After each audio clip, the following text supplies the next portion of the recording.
আমাদের ভাইদের রক্তের উপর দাঁড়িয়ে যে ইন্টারিম সরকার, তারা এই দেড় বছর কি করেছে বলেন? এই 1.5 বছরে কেন আজও আমাদের ভাইদেরকে ডিএনএ টেস্টের মাধ্যমে শনাক্ত করা হলো না? আজও কেন আমাদের ভাইরা রায়ের বাজার বুদ্ধিজীবী কবরস্থানে 4 নম্বর ব্লকে এবং জুরাইনে বেওয়ারিশ ভাবে শুয়ে আছে? এই রাষ্ট্র আমাদের জন্য কি করেছে বলেন? এই রাষ্ট্র আপনাদের মিডিয়ার সামনে বড় বড় ভাষণ দিতে পারে, তারা মিডিয়ার সামনে অনেক কথা কয়, কিন্তু বাস্তবে তার কোনো কার্যক্রম আমরা দেখতে পারি না। আর যে খুনি হাসিনা, এবার খুনি হাসিনার কথা বলি। আমার ভাই 18 জুলাই বাসার থেকে বের হয়, শহীদ মোহাম্মদ সোহেল রানা। হাসপাতাল, মর্গ, থানা, জেলখানা সব জায়গায় তন্ন তন্ন করে খুঁজেছি, কিন্তু আমার ভাইয়ের কোনো সন্ধান পাইনি।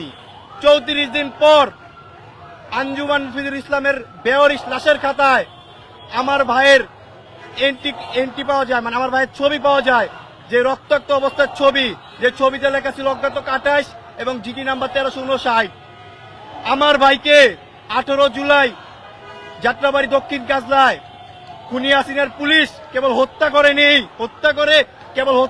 হত্যা করার পর আমার ভাইকে হাসিনার পুলিশ বেওয়ারিশ ভাবে দাফন করে রায়ের বাজার বুদ্ধিজীবী কবরস্থানের 4 নম্বর ব্লকে।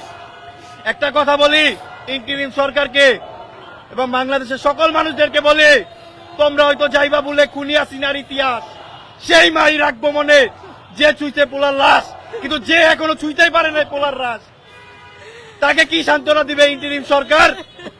যত দ্রুত সম্ভব এই খুনি হাসিনাকে বাংলাদেশে নিয়ে এসে তাকে ফাঁসির যে রায় হয়েছে সেটা বাস্তবায়ন দেখতে চাই আমরা।